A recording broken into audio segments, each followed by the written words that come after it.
Perfect. So hopefully this internet connection will stay up for me. I've had terrible luck with, and I'm not sure. It's probably something to do with my laptop. Seems other people can. No? Well, maybe. I'm using my laptop as well. I've had awful trouble today.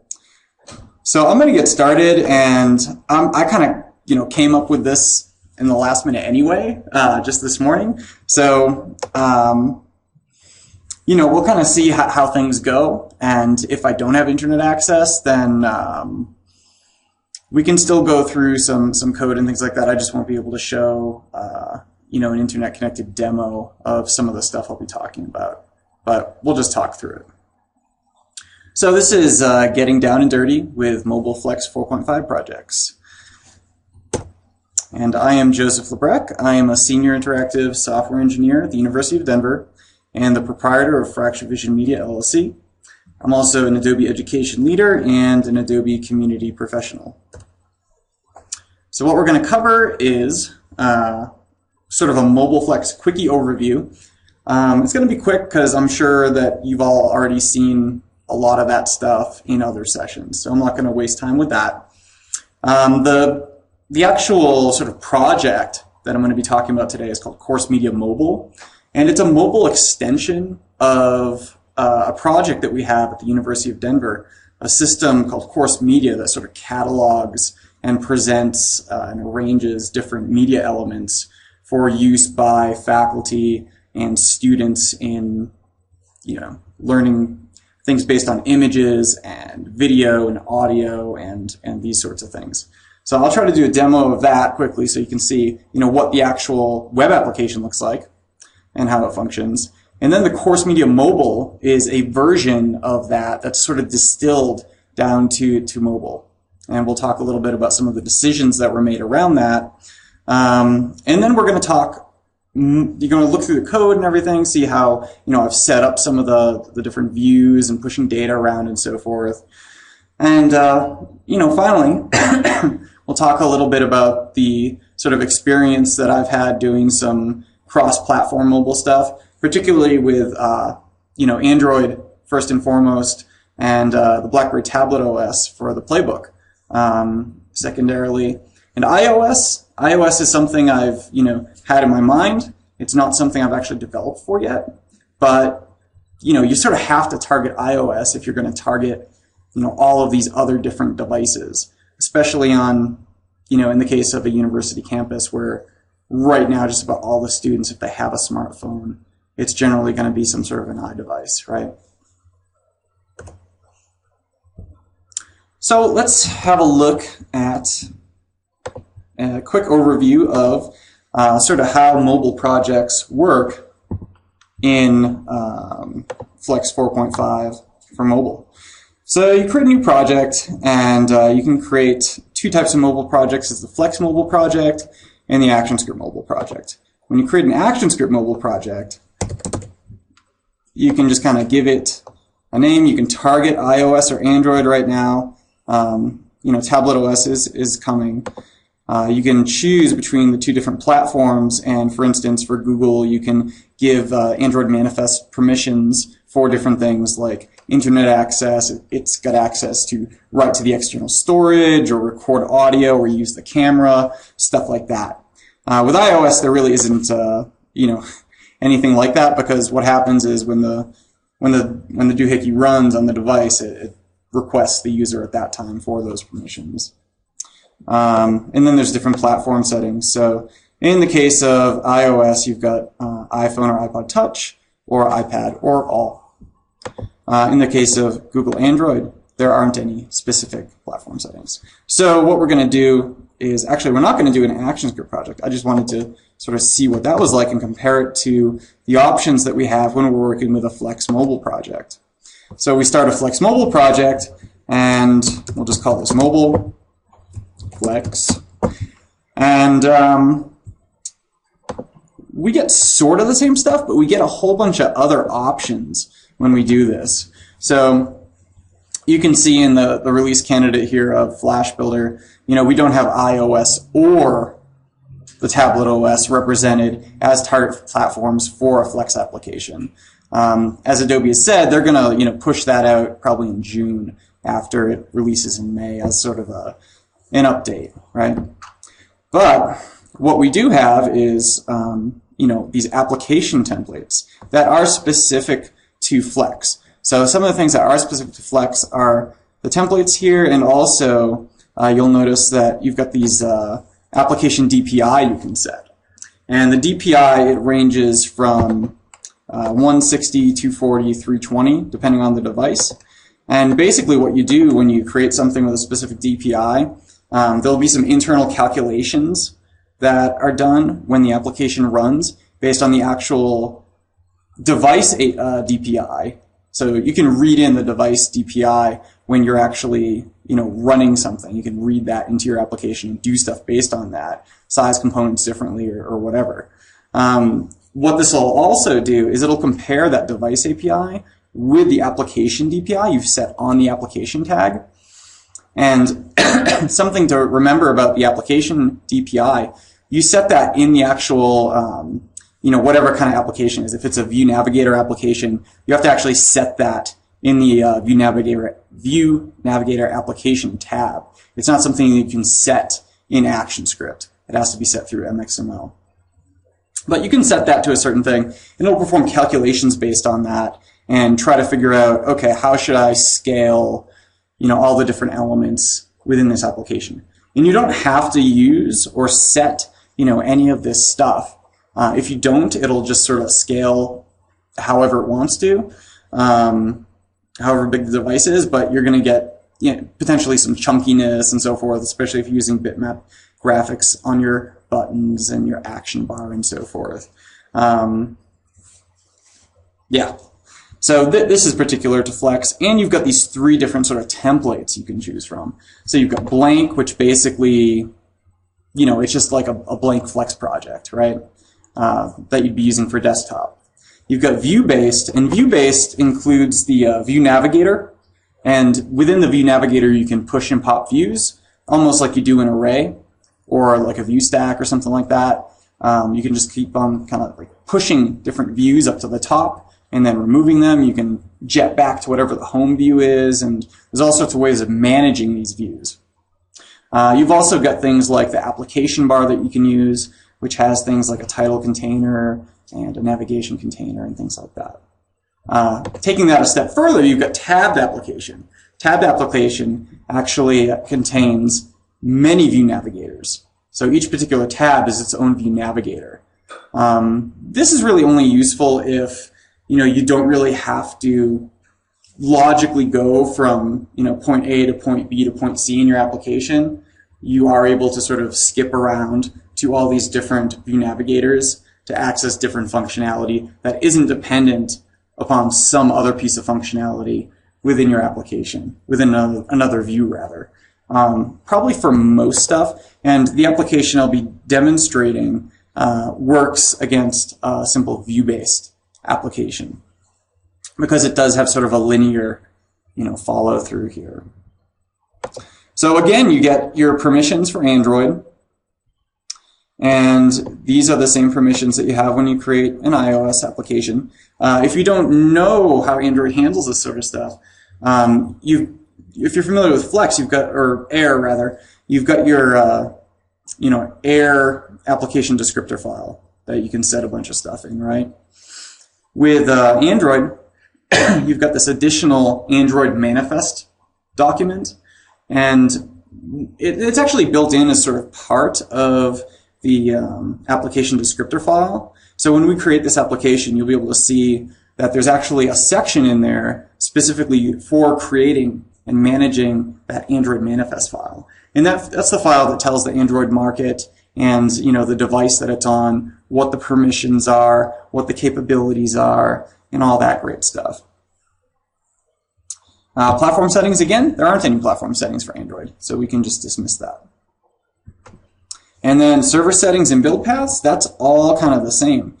One thing I neglected to point out here is when you've got a blank application and you just choose blank, you don't have any sort of particular options there. If you have a view-based application, you can actually provide the initial view title, and this will help what will happen when we hit next, and finish, Flash Builder is going to actually go through and create our main application file for us. It's also going to create a views package, and within that views package, it will create your sort of home view, your initial view, your first view. And this is what you're defining right here, what that's called. If you do a tabbed application, however, you can actually add a bunch of tabs on here. So, you know, if I just call something some initial view, I can add that, and secondary, add that, and you can shuffle them, you know, up and down, remove them, and so forth. We're just going to do a view-based application. Home view is going to work fine. I'm not even going to bother dealing with server settings or build paths. I'm just leaving all that as default right here. So we hit finish, and it'll go through and create the mobile application for us along with that views package and the particular view that we defined within our initial view title right here.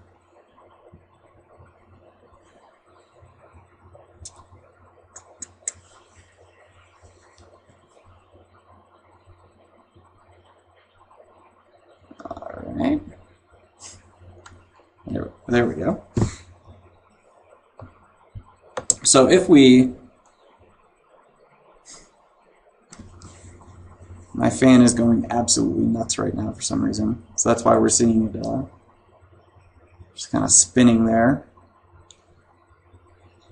All right, here we go. So you can see here in our default package, we've got our mobile flex MXML, and this is a view navigator application, and this is the point where you would actually place that application DPI if you wanted to. So, oops. Doesn't tell me anything there.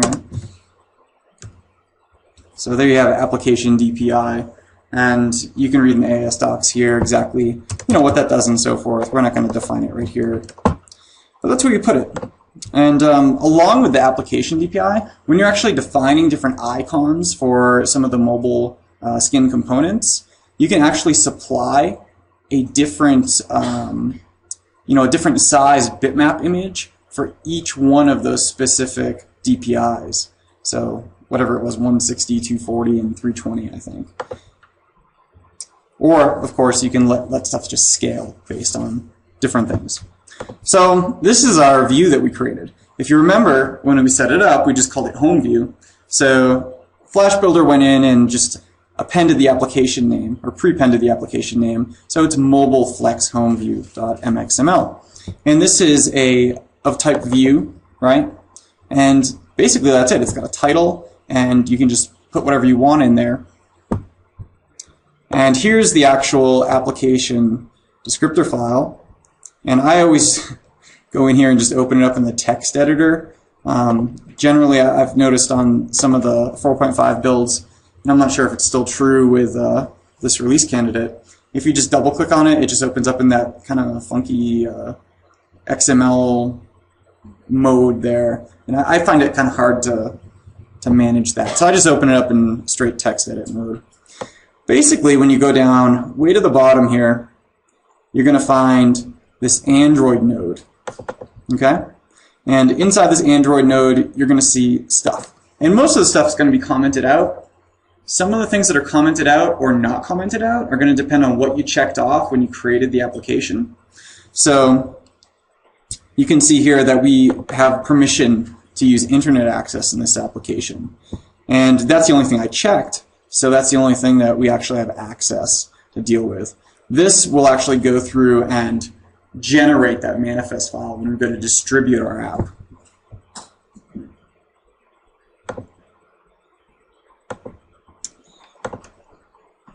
All right, so that's just a quick overview of how to kind of set up one of these projects, and a basic information about how views work, how it handles that sort of stuff. So the next thing we're going to do is talk about Course Media Mobile and Course Media itself. What you see here represented all of the different most of the different views that we have within Course Media Mobile. So we've got a basic splash screen at the beginning, and we go through to our initial view. Our initial view allows a user to, do things like read our statement of use. They can log in with their DUID. The next view brings up a list of their galleries, galleries being either personal collections of objects in the system or, collections of objects, galleries based on courses and folders within courses. It's sort of an organizational structure we have. And they can choose from any one of those and come up with what you see here, which is a basic, thumbnail list. They can kind of swipe along and choose specific, images, so works of art, paintings, photographs, whatever. There's also videos and text slides and audio pieces. And the idea is to, expose all this stuff along with the metadata, which you see on the last screen, to expose it all to, a mobile user so they don't actually have to go in and, go through the process of, going through and doing all sorts of weird, pinch and zoom all over the place to try to, get to a specific button in any of the tools that we have within course media. So if I go into something like this study shuffle gallery, awesome, my internet access works. So great. If I go in here, you can see that we've just got a bunch of images in here. And I'm actually going to go into a different gallery so that we can see a variety of different object types. So we can see below each one of these, an image is something that is actually cataloged in our system by content catalogers experts. So it usually has a full set of metadata around it. Same thing with video, audio. But then you've got stuff like personal image. And a personal image is something that, instructor or student can just upload into the system and make a part of their collection. And then we have text slides, which are generated through a little flex-based slide editor sort of deal and generated on the fly within the applications. We also have external media, all sorts of stuff. So let's go in and see. There's tons of functionality here as far as editing and stuff like that. We've got our own video clip editor that's used. It's based on Flash and Flex and Flash Media Server, and they can define in and out points to a specific video clip. So there's lots of robust tooling in here, but we don't want to necessarily expose all of that stuff on a mobile application, right? So. Oh, this is just a web application. This application is built in Cold Fusion, and it interfaces with Flash Media Server, and it's got a whole bunch of Flex and Flash-based controls that allow someone to edit content, to arrange content, and expose content and present content. There is an error version or an error presentation version of this that somebody can download for just strictly presentation mode that works with multi-screen projectors and things like that. But, here we're just trying to focus on kind of the experience of a student primarily who, they want to go in and they have to study or access these different materials for their class. So maybe they're not at a computer, they pull out their Droid, sure, they can go in, it's got Flash on it, right? So they can go in and they can bring up one of these objects. So in this case, it's this image here. And, we've got a set of tools to zoom and pan and stuff like this, right? We've got the full metadata along the side here and so forth. And that's basically what we want the students to be able to do in the mobile version, is to access the same amount of material with a similar set of functionality, but directed to the mobile user. So you don't want to load this ton of stuff, into a mobile device, because somebody with a mobile device, there's concerns for. Let me pause this video here. There's problems when you try to pack too much stuff into a mobile application, because it just gets unfocused. Things work better. They tend to work better in a mobile app when it's some sort of directed action. The user can just pick up their device, just go there and get the information they want or perform the tasks that they need. So we had to think about like stripping out a lot of the different tools that are in here. Like we've got this whole toolbox full of stuff: course notes, user tagging, embed code generation, email sharing, vocal narration, downloading of images. We don't need any of that stuff on the mobile version. We just want students and faculty to be able to access the material, be able to examine the material, and to be able to access and examine any of the metadata that's been applied to that material. So that's kind of where we're coming from with Course Media Mobile. So let's close out a bunch of these little bits and pieces here. So I pulled down all the code as it currently stands with this application. And basically, I mean, the application is not, anywhere near finished, really. But it is an example of, a real-world Flex 4.5 mobile application being developed with the considerations of targeting Android, iOS, and Playbook, right? So I'd say it's probably like halfway finished. We don't have all the functionality in there. There's obviously optimizations and refinements and things we can do to the code, and this is sort of, where the title of the talk comes from. It's kind of down and dirty. This is, this is just what we've been working on. Here it is. It's not polished in any way, but functionality-wise, it actually works really, really well. So something I often do with my Flex projects is, any of the image assets, I just sort of save all the authoring files, either in the root, of my project or inside an authoring folder or something like that. So that's where these files are coming from here. It's using 4.5. And in our default package, I've set things up so that we have a basic, main MXML file here. And it's, again, a View Navigator application. And how this is a little bit different from, or a little bit more robust than what we saw when I just first created an application from scratch here, is we've got a number of other things defined. You can see in my views, I'm going directly to a view called User View. So if we go into our views here, we can see I have a number of views set up for specific tasks. And again, this is mostly sort of a linear back and forth workflow that the user is going to participate in. So we're not using a tabbed View Navigator application. It's just a View Navigator app. Although there are some things you can do with view menu items. I can't remember exactly what it's called. Let me jump to one of these guys here.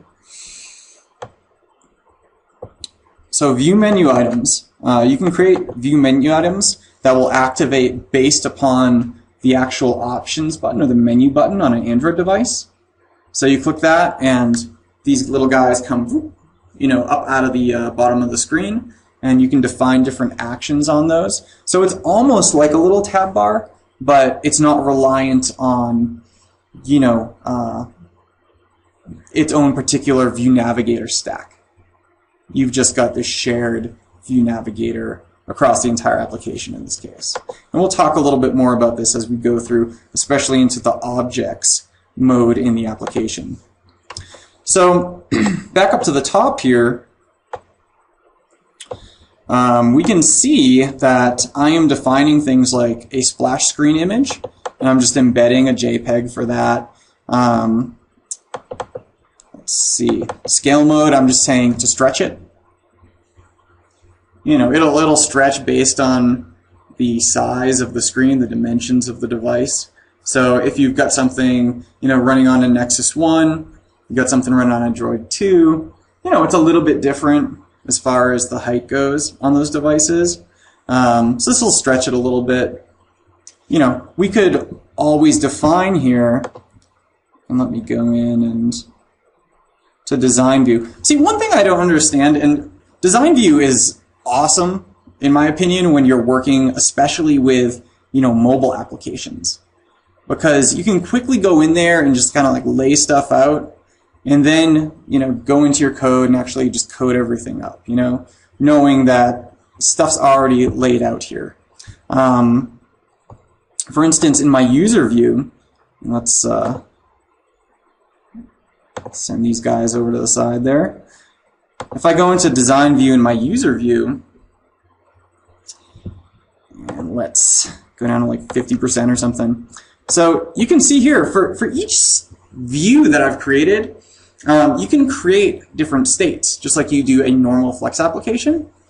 But one of the really cool things about a mobile project in Flex is that if you create two states and you name them portrait and landscape, they'll automatically be sort of like wired into that, you know, portrait or landscape mode of the device, so that you're actually able to lay things out or size things differently depending on those states. So you don't even have to write any sort of, you know, logic to detect, oh, has the user, like, you know, tilted this thing, reading accelerometer, whatever. You don't have to do any of that. All you have to do is define these two states, portrait and landscape, and Flex framework will just kind of take care of all that stuff for you.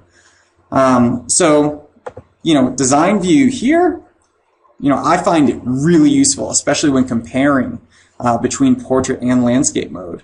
You can see here that I'm testing this, sort of emulating the aspect ratio of a Nexus 1 device. I could always change this to something like a Droid Pro. And of course, you can see with a Droid Pro, things aren't exactly, you know, working out quite right. So if I wanted to make sure I target Droid Pro, I'd have to set this stuff up a little bit differently in order for it to work correctly.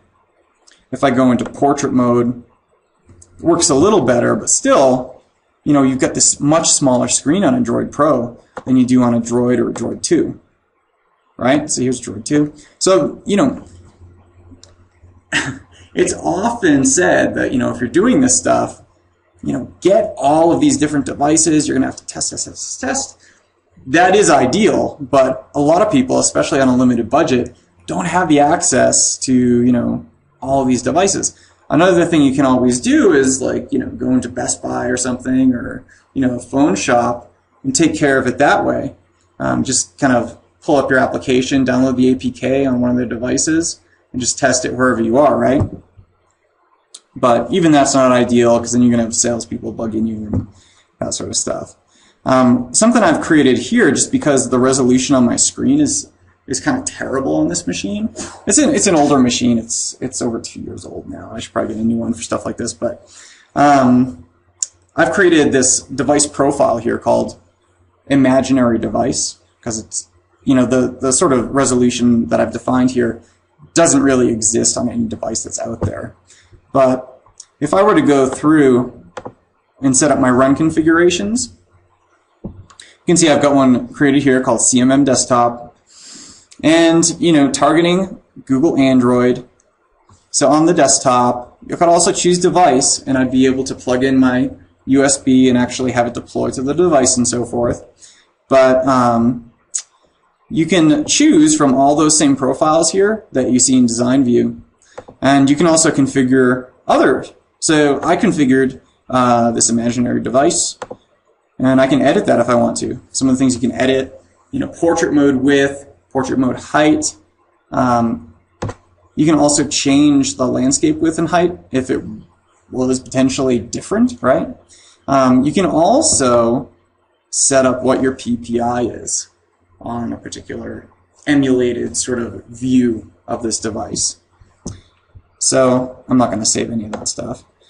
But just to kind of demonstrate why this is good, if you're doing you know, something like this on a machine with a limited resolution, this is like 1280 by 800, and, you know, a normal Droid 2 is like 800 high anyway, or this is 720 or something. Anyway, it's too big, right? It doesn't fit on there. So if I run this, it'll compile, and you can see it's going to be really difficult for me to do anything down here because my Windows taskbar is there, so forth and so on. So I create in my run configurations this imaginary device. Apply and run. And now we have something that's a lot more workable. You can kind of see the, you know, the point that we're just missing a little bit of Chrome here from my window, so it's no big deal. I could even make it smaller if I want to, whatever. So I'm going to go through, I'm going to run through kind of, you know, how this thing works, and then we'll kind of look at some more of the code and everything, and then talk a little bit more about different platforms and considerations for playbook and stuff like that. So, before a user goes in, we want the user to always adhere to the fair use statement. So this brings us to a view in which they're able to read the fair use statement. It's almost like a safeguard to this sort of thing if somebody ever comes to us. Because a lot of this stuff is copyrighted that we have in the system. So, if there ever was a question about it, it's like, well, they're adhering to the fair use statement. It's right there. It's rather large, too. So basically they, type in their ID and hit submit. And it's at this point that all of their galleries come up. So these are all the different collections that have been defined for them within the course media system. Just the general web application, right? And there aren't any editing features inside the mobile version. This is simply, easy access, direct access for the user. So, you can see these are the same exact, applications that we had, or galleries that we had inside there. And it works very similar. So you've got all of your different thumbnails down here. And so you've got things like, these are films here. These are external things, probably from YouTube. You've got a text slide. And I'm not rendering any of the text slides or anything on the thumbnails yet. As I keep saying, this is like in mid-development here. So, it's very raw stuff that we're looking at. But, you've got your stuff, and, I'm loading the same one again. Okay, so if somebody wants to see the metadata, all I have to do is tap on there, and flips around, up comes all the metadata for the particular work. And there's not a ton of metadata in this one. If we go back, so up here we're simulating the back, menu, and search keys, but we can also hit the menu key here, and here's where we see those view menu items that I talked about. So depending upon the specific view that you're currently on, you can define an alternate set of menu view items. So you can see here we've got this mode called isolate. And this brings us into isolation mode for this particular piece of media. If I click on that, it brings us to the isolation view. And this I can't actually show, but basically you've got, pinch and zoom to scale. You've got rotate, and all the stuff you could do to, view the details of this large image.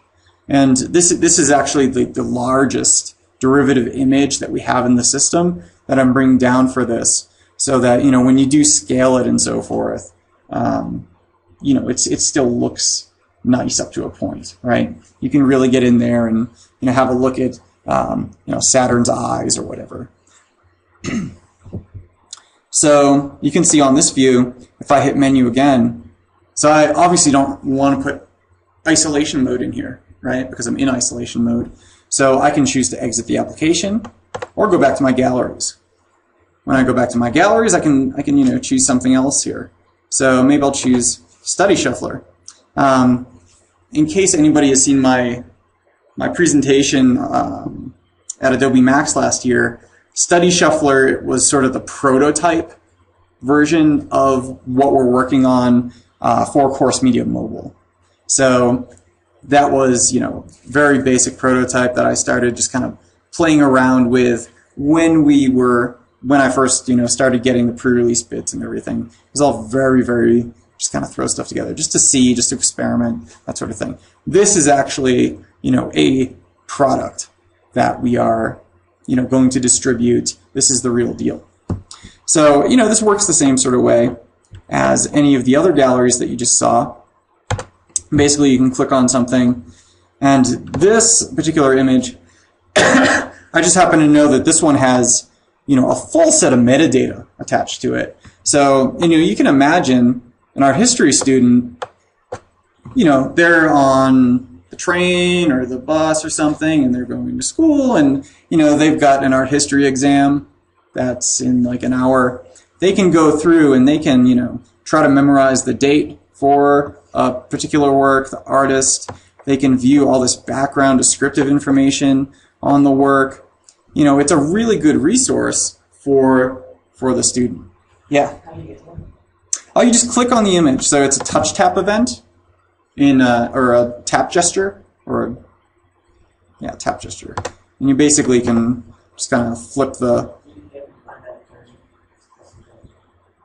Oh, yes. So let's go to that right now, actually. And I can just show it to you. Let's go back into source mode for both of these guys here. So that is our objects view. And within the objects view, if I go down to find, and you can tell that this is, you know, definitely a work in progress with all these blocks of code that are commented out here. So I've got these different declarations here. I've got these fade in, fade out declarations for, or effects for, you know, when the card actually comes into view, or comes out of view. And I've got these rotate begin and end pieces here. And these are invoked, so let's see. So here's the actual image tag that's within our card group. So this guy has, oh, whoops. So it's actually a click event. So it's actually not even a gesture I'm using right here. It's just a normal mouse click event. So tap, tap. On the isolation view is where I'm using all the gestures and so forth. But right here, you know, whether you use a tap or a mouse event, if I use a click event right here, I can test it, you know, on the machine. I don't have to like deploy it to my device every time and so forth, right? So this is just a click event. So what happens though is that thing clicks and we get to begin flip. And we go up to find begin flip. And here we check to see, okay, you know, is metadata visible? So, you know, what point are we at here? Has it been flipped already or not, right? It's just a Boolean that I've defined elsewhere. By default, meta visible is false. Every time you load up a new object, it's reset to false no matter where you are. So we're just checking to see, because you can click on that thing and it might be in meta view, it might be just in object view. You don't know. But here it knows. So then rotate card begin dot play, and that just goes through to our rotate 3D object. The target is our flip card group, and we define here, well, you know, the basics. We've got a duration and a angle y from and to, so from 0 to 90 degrees rotation. So, you know, it flips, so you can't see anything. It's basically just like, you know, not even a sliver of the object at that point. And when that happens, as soon as that happens, it calls out to, you know, this other method called switch card. So switch card goes through and it invokes rotate card end. It says, all right, play rotate card end, which is also in my declarations. And that goes through, and let's, here. And then it does some stuff based on whether we want to see metadata or not. So if we're looking for metadata, we want to make the image invisible and the meta text visible, and the inverse if we're going the other way, right? So back to our declarations, we have rotate card end, also targeting flip card, of course. And you can see here, you know, I go from 0 to 90, but then on the end, I go from 270 to 360. And that gives us sort of that, you know, it almost looks like it does flip over, but it's not. It's just going one way and then, you know, going a different way to sort of simulate that effect. So that's basically how that works. It's just toggling the visibility of things on and off. And it's also performant to do that. Like you wouldn't want to, of course, take alpha down to 0. So then the thing is still technically visible on the stage and it's going to take up more resources and so forth. So here I have the largest, in my actual objects view, I have the largest set of view menu items. So you can see I've got isolation mode here, I've got my gallery mode and my exit mode.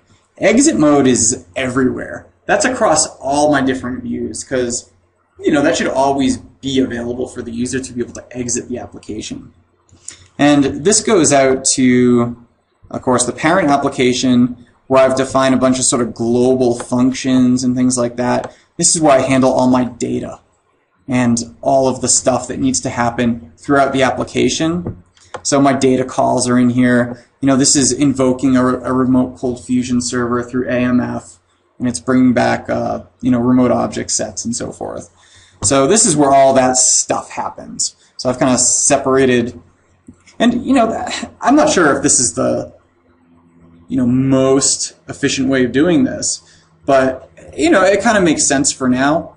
And if it becomes problematic, I'll change it. But it seems like this kind of main application class is sort of a good place to put a lot of this stuff, especially functions like exit app.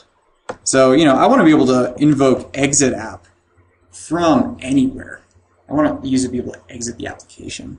So all of my views, I've established a view menu item with a label of exit that goes up to the parent application and invokes exit app. You can place an icon on there, as you've seen, and you can put a label and so forth. So it's very obvious to the user, what's going on. And you can change all this junk through CSS too. I've got my CSS file. You can make that whole thing black if you wanted to emulate sort of like the more gingerbread look to it.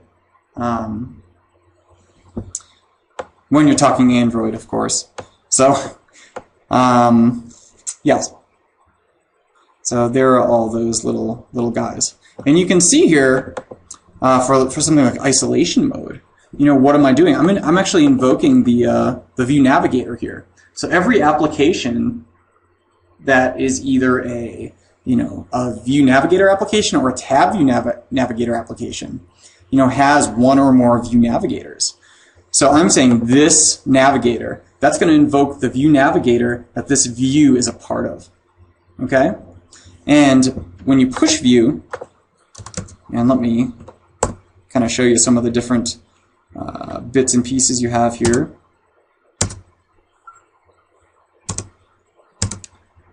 Where are my functions? Oops, I went behind. So you can see pop all. What's pop all going to do? It's going to remove all the views from the navigator stack. And you're going to have a blank screen.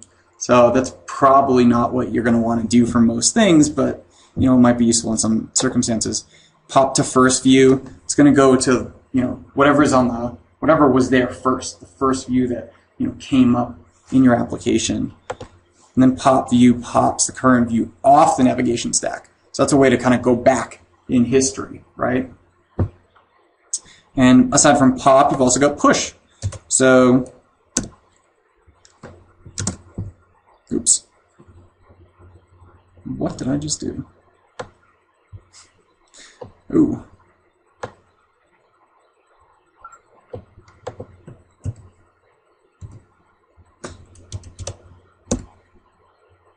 Okay, let's try that again. So we've also got push. We push view. We push in a class. So a particular view class. So any of these different views within my views package there. And they don't have to live in the views package. They could live elsewhere, but you just have to, go through the package chain and define them correctly. But push view, we've got, the actual view getting pushed in. And then we've got a data object. So the data object is how we actually push data from one view to the next. And remember, I'm defining a whole bunch of data stuff, within my main MXML file. And those functions I'm making public if I want, the user to be able to, or different views to be able to access everything from that one central location. But you don't always want to do that. So in a case like this, all I'm doing in this case is I just want to send something into isolation mode, right? So I basically concatenate a string based on a lot of my remote data that's come back for this particular object to form, it's basically just a string, a URL pointing to this large image. And that's the only thing I'm pushing into isolation view. when I go into isolation view, I can refer to that. Where is he?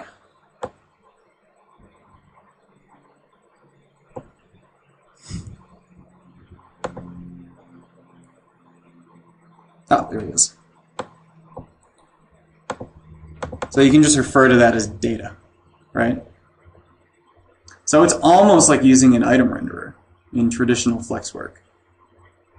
And you know, if I had a full object, this data doesn't have any sort of properties to it, obviously, because it's, you know, it's just a string. But I could, you know, create a, you know, an array of stuff or a array collection or whatever the heck I wanted to and push it through as data. And then I could access different properties off that. I could loop through it. I could do whatever the heck I want. It works just the same as, you know, what we do with item renderers. So let's see.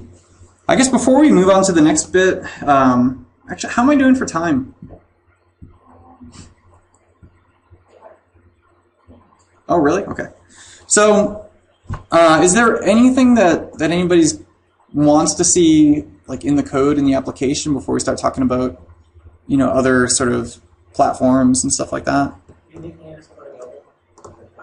No, I can't because it's university and so forth. Sort of.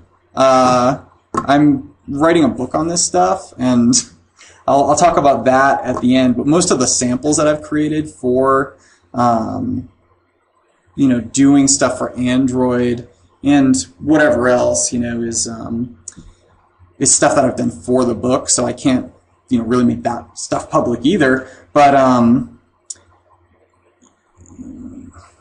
yeah, I don't have a lot of mobile stuff that's actually public yet. But, you know, as things move on, I'm sure I'll, you know, post stuff to my weblog and so forth with certain example codes and that sort of thing. Yeah.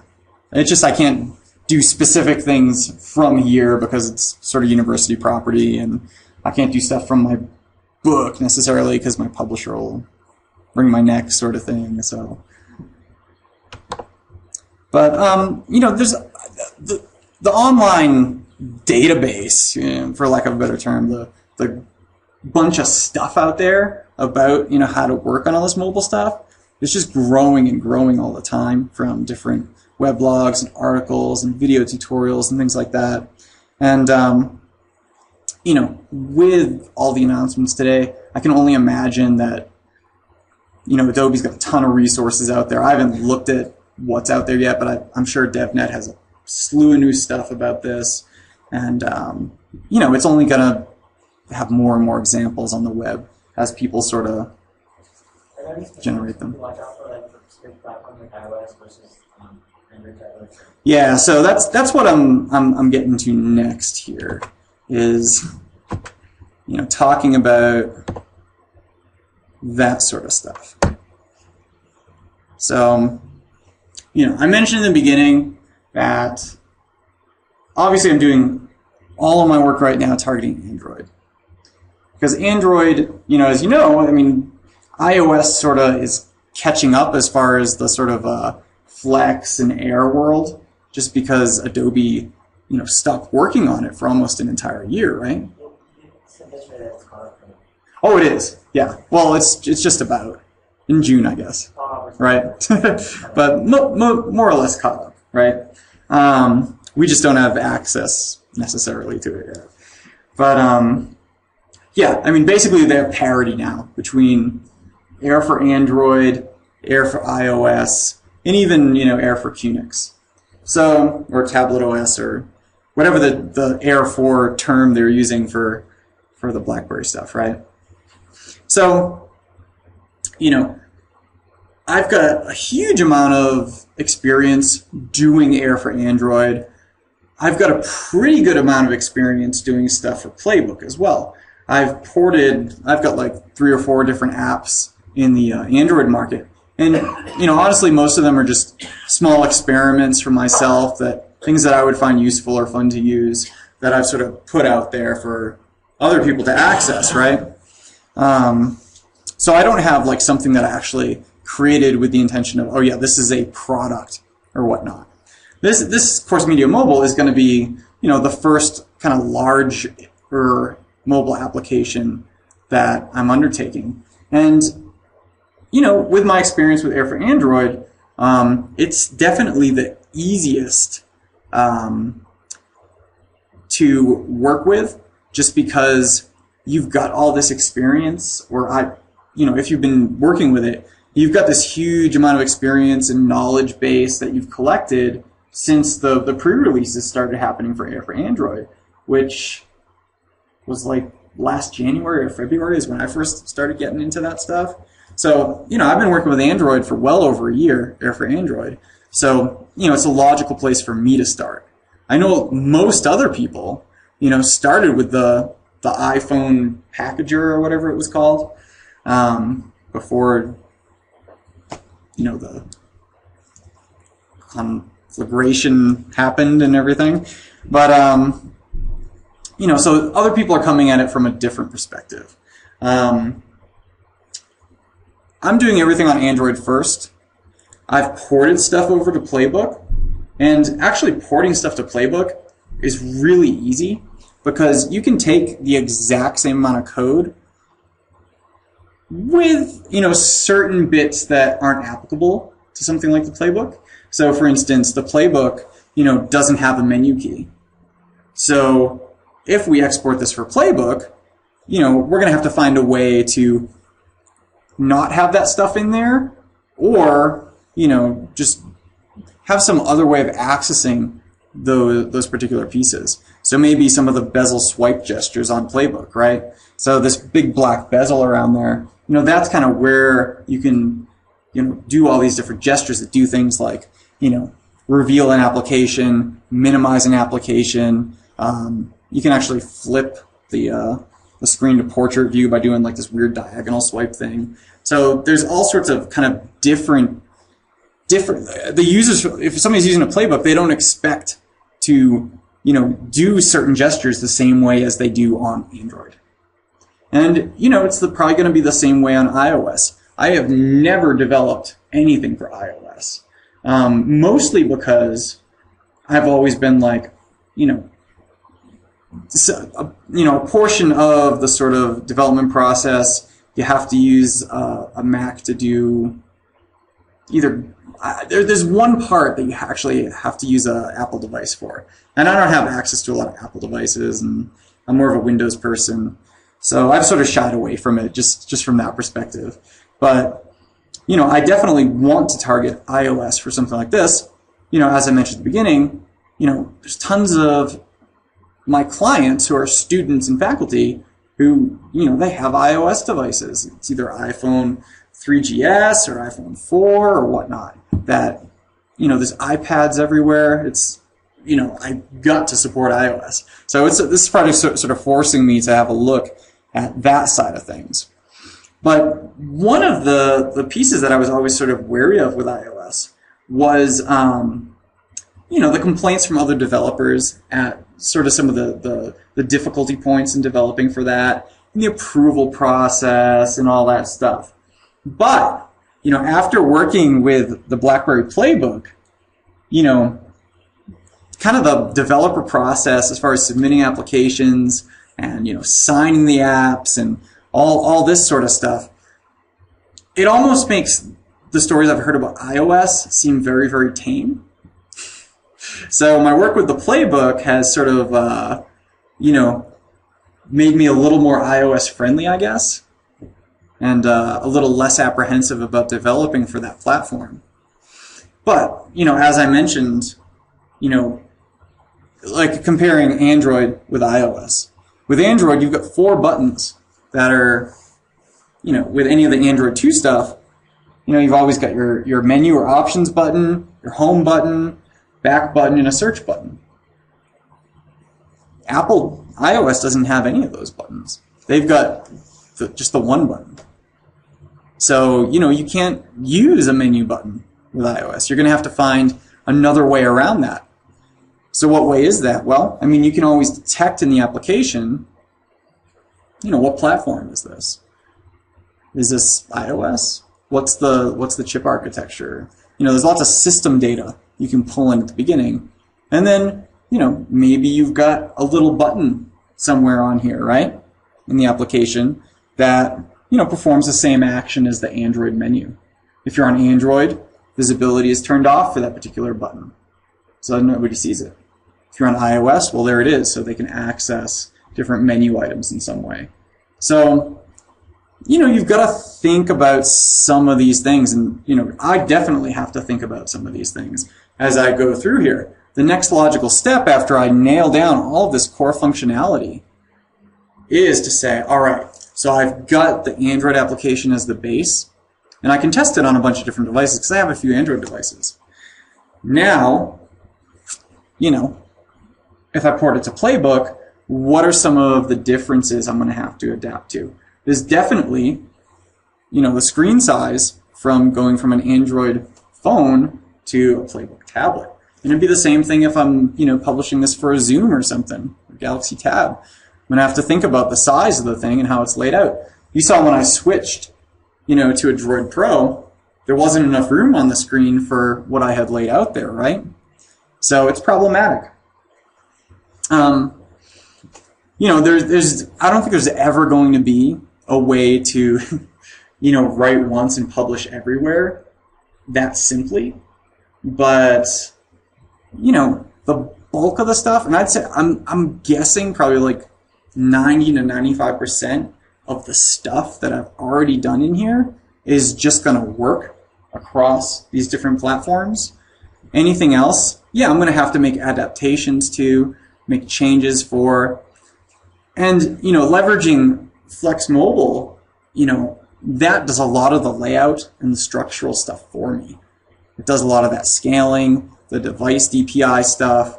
So, you know, it seems to be taking a lot of that work sort of off of my shoulders so that I can focus more on, you know, some of the particular pieces, like I said, the differences in gestures between platforms, differences in, you know, hardware button access, and so forth and so on.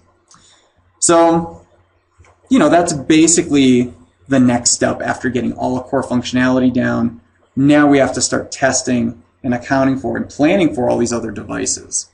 And I'm not quite sure how we're going to exactly do that yet. I've got ideas, and I've spouted off a few of the ideas here, but you know, we'll see what happens, right?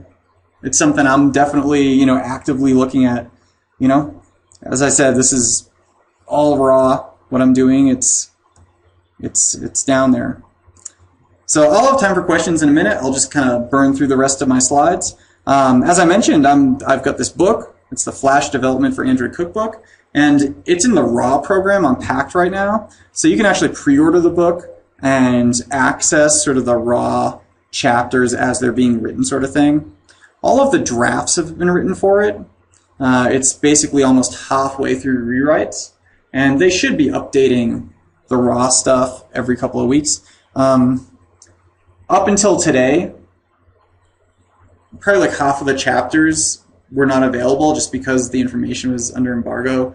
You know, the book mentions stuff like Flash Pro CS 5.5 and Flash Builder 4.5 and a lot of information to do with that stuff. So it's on top of all the stuff that we're kind of learning about today.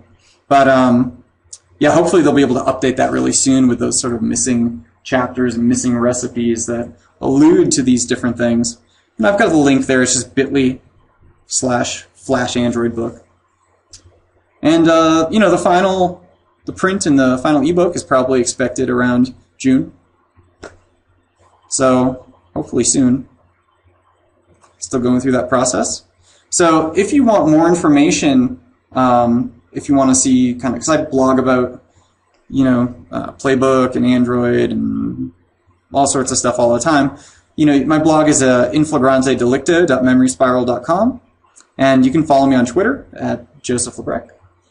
And here's my email, joseph.lebrecq@du.edu. So thanks.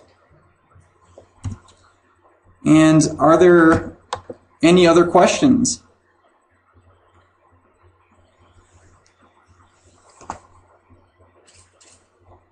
I'll talk a little bit more about my book then, just for a sec.